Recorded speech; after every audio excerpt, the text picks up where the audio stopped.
Alfonso yang bijak, kisah sang raja dari Kastilia.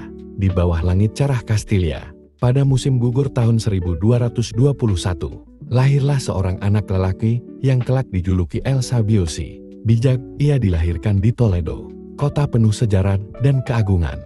Dari pasangan Raja Ferdinand yang suci dan Ratu Beatrice dari Swabia, cucu dari Kaisar Romawi suci Friedrich Barbarossa. Darah kebijaksanaan dan kekuasaan mengalir dalam nadi Alfonso kecil.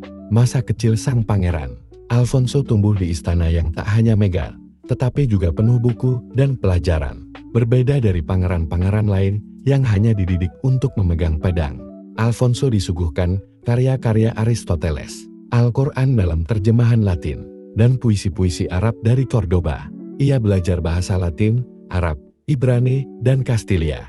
Ia menulis puisi sendiri saat usianya baru mencapai 12 musim dingin. Di ruang sunyi perpustakaan istana, Alfonso menemukan keindahan dunia yang luas. Ia mendengarkan para cendekiawan Yahudi dan Muslim berdiskusi dengan para imam Kristen. Dan ia belajar bahwa hikmah tak mengenal agama.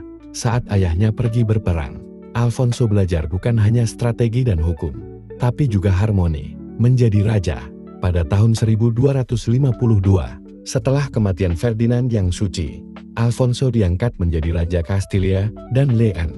Mahkota di kepalanya bukan sekadar lambang kekuasaan, tapi beban tanggung jawab yang berat. Namun ia bukan raja seperti yang lazim.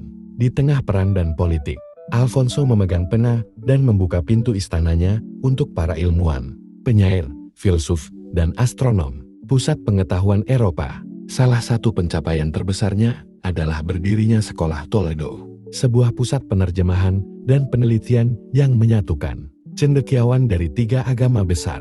Di sana, karya-karya ilmiah Yunani, Arab, dan Yahudi diterjemahkan ke dalam bahasa Latin dan Kastilia. Alfonso mendukung penggunaan bahasa Kastilia sebagai bahasa ilmu dan hukum sebuah revolusi budaya. Ia memerintahkan penyusunan Lasset Partidas, sebuah kumpulan hukum yang akan memengaruhi sistem hukum Spanyol berabad-abad setelah wafatnya. Dengan kata-kata yang mengandung kebijaksanaan, hukum-hukum ini mengangkat martabat rakyat, memperkuat hak kaum perempuan, dan menyeimbangkan kekuasaan raja. Astronomi dan musik surgawi. Alfonso bukan hanya seorang raja dan hukumwan, tetapi juga pencinta langit.